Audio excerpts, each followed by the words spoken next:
books that won't let you sleep for nights. You'll probably agree that the scariest types of books are psychological horrors. You know, the ones that get in your head and keep you on your toes, where fear is evoked from inexplicable mysteries and paranoia. You can't sleep with the lights off for days after reading such a book. If you've never enjoyed the thrill of this sort of reading, then have I got some recommendations for you. And don't worry, no spoilers ahead. But before you learn about some of the scariest stories of all time, hit the subscribe button and turn on notifications to join us on the bright side. Now, let's kick this list off with the king of horror, Mr. King himself.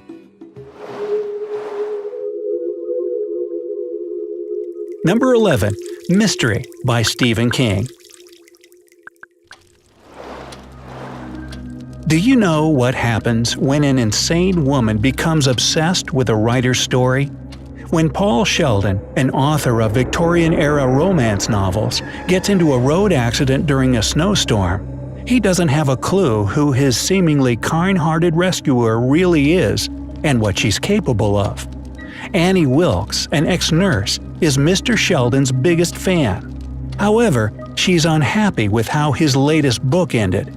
Well, perhaps unhappy doesn't quite do it justice.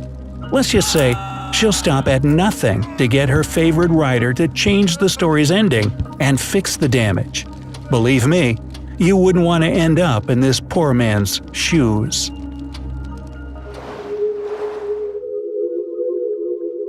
Number 10. Miss Peregrine's Home for Peculiar Children by Ransom Riggs. On a remote island far away from the mainland, there are the charred ruins of a building that was once an orphanage. Tragically, it went up in flames after a bomb strike many years ago, leaving no survivors.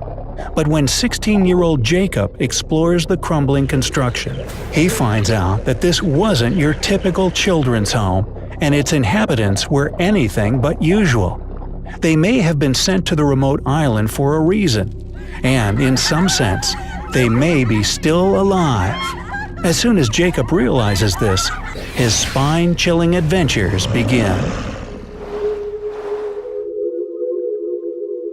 Number 9. Pet Sematary by Stephen King. There's a special cemetery in the small town of Ludlow, where locals bury their pets that have passed away. Nothing strange, you say? But what if I tell you that this cemetery hides a terrifying mystery? Whatever is buried there soon comes back to life. Unfortunately, not as it used to be, but something a lot more grotesque.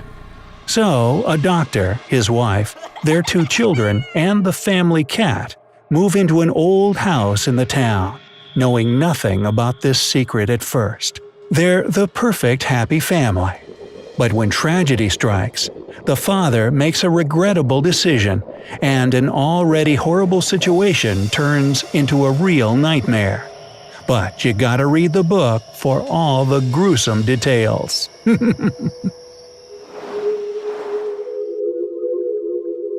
Number 8. House of Leaves by Mark Z. Danielewski. When a young family moves into a house on Ash Tree Lane, they don't know that this will be the worst decision of their life. Seems like a repeating pattern, doesn't it? First of all, the house is much spacier on the inside than it looks from the outside. Ooh, convenient, right?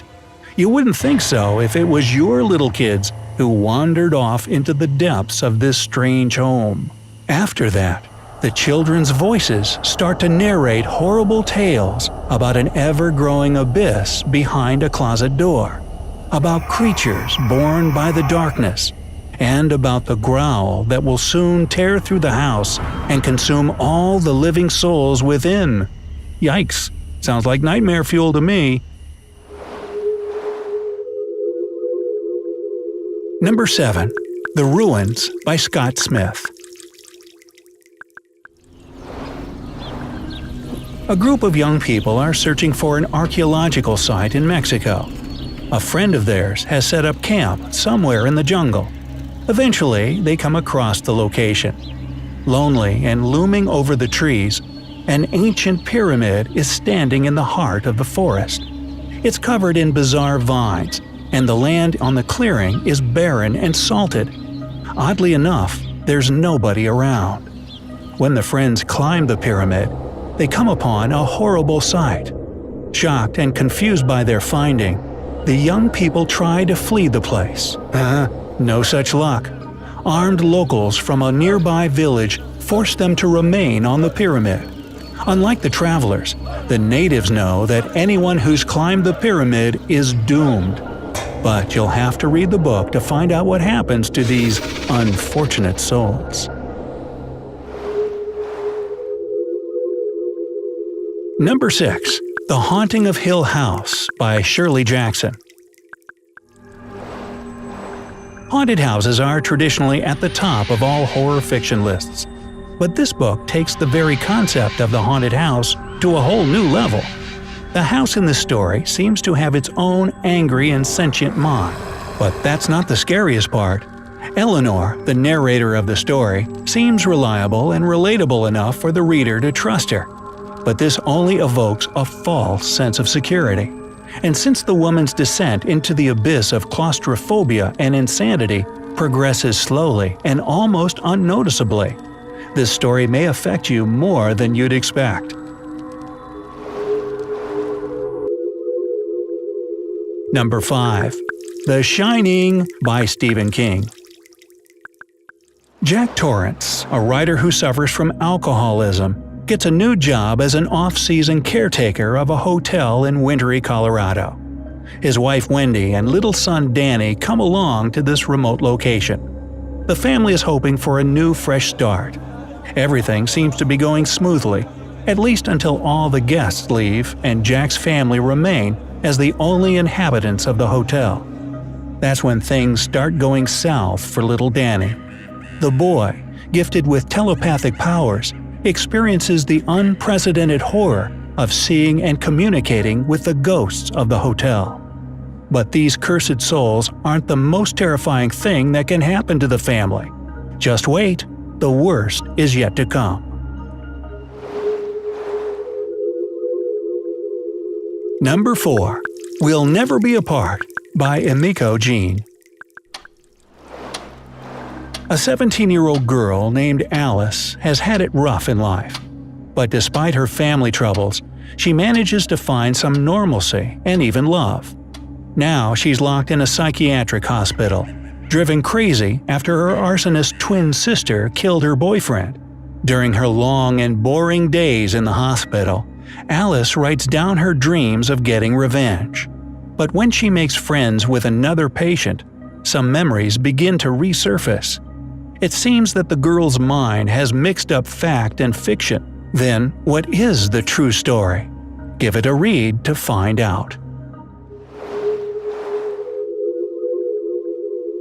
Number 3. A Brief Lunacy by Cynthia Thayer. Carl and Jessie Jensen have been together for 40 happy years. But their cozy, peaceful life comes to an abrupt end when they let a stranger into their home. The man appears at the door of the couple's cabin asking for help. Kind-heartedly, Carl and Jessie offer to let him use their phone and even invite him to stay for dinner. However, it doesn't take long for the couple to realize that they've made a fatal mistake. The mysterious man knows a lot more about the Jensens than a stranger is supposed to. It turns out, he's not just some normal guy looking for a helping hand. Carl and Jessie will have to try hard to win at this captor's crazy psychological games. Number 2. It by Stephen King. 7 kids live an ordinary life in Derry, Maine. That is, until the tranquility of their existence is interrupted one day. After that, nothing is ever going to be the same again for this group of friends. The children are stalked and terrorized by something only known as It. It's a supernatural entity that can disguise itself and appear seemingly out of nowhere. but the preferred form of this being is an evil clown that preys on the kids and feeds on their darkest fears. It turns out that it has been petrifying the town for centuries. The beast appears once every 27 years, wreaking havoc and destruction. Will anyone manage to survive when it comes next time? Number 1. Sharp Objects by Gillian Flynn. After a short stay in a mental hospital, boy that comes up a lot, doesn't it? Reporter Camille Preaker is sent out on a troubling trip. She has to go back to her hometown to write about a local tragedy that's recently happened. Camille hasn't visited her neurotic mother for many years, and she doesn't know her half-sister all that well. This striking 13-year-old girl has an eerie and mysterious grip on the whole town. If Camille wants to get to the truth behind the story she's covering and survive her own homecoming, she's going to need to crack the puzzle of her own past. Wow. Now, of course, there's my personal favorite sleepless book, titled Goodnight Moon by Margaret Wise Brown.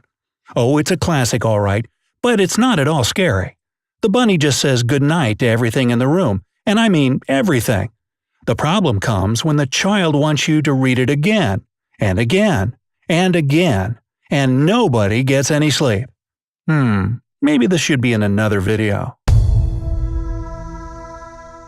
So, okay, which of these books have you read or are planning to read first? Let us know down in the comments. Remember to give this video